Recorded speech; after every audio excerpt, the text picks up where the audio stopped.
তোমার নাম কি? মহসিনা। আমি তো সীতার ফাঁসি চাই।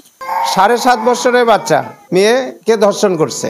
এই সমস্ত লোক যারা এইগুলার সাথে যারা কর্মকর্তা, এই সমস্ত লোকের সাজা এবং বিচার দূরত্ব চাই।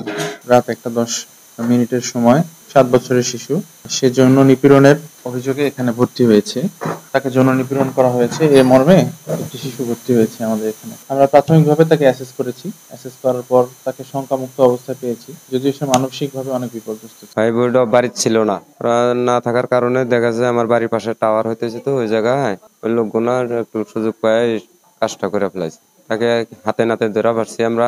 আজকে আমার বোন আসিয়ার মৃত্যুবরণ ঘটেছে। তার মুহূর্তে এই যে মৃত্যুর ঘটনার পর যে আসামিকে ধরা হয়েছে তার এখনো আমরা বিচার পাইনি। ঠিক সেই মুহূর্তে লালমনিরহাটে আবার একটা অনাকাঙ্ক্ষিত ঘটনা ঘটলো। এর দায়ভার আমি মনে করি রাষ্ট্রকে নিতে হবে। এই ধরনের আসামিকে কোরআন মোতাবেক যে আইন আছে ওই মোতাবেক আইন দিয়ে শাস্তি দিলে এর আর এই সাহসটা পাবে না। অতএব কারণ আমাদের আইনীয় যে ব্যবস্থা ফাঁসি দিবে এই ধর্ষণকারীদের পুলিশ ধরবে, করতে গিয়ে যায় জামিন নিয়ে আবার বের হয়ে চলে আসবে।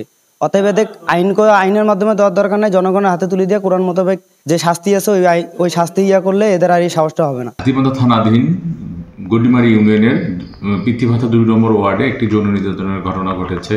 আমি খবর পাওয়া মাত্রই আমার ওখানকার দোয়ানি ক্যাম্প ইনচার্জকে আমি বলি দ্রুতগতিতে ঘটনাস্থলে যাওয়ার জন্য, এবং আমিও আমার থানা থেকে ওই ঘটনাস্থলের উদ্দেশ্যে রওনা করি। ঘটনাস্থলে পৌঁছে আমি সেখানকার উপস্থিত লোকজনদেরকে ঘটনার বিষয়ে জিজ্ঞাসাবাদ করি।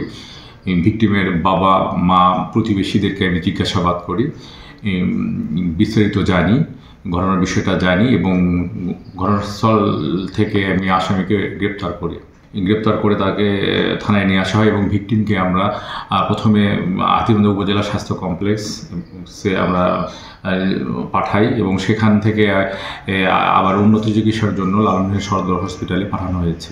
এই ঘটনায় ভিকটিমের পরিবার বাদী হয়ে একটা এজাহার দায়ের করবেন। তার এজাহার পেলে আমরা নিয়মিত মামলা রুজু করব।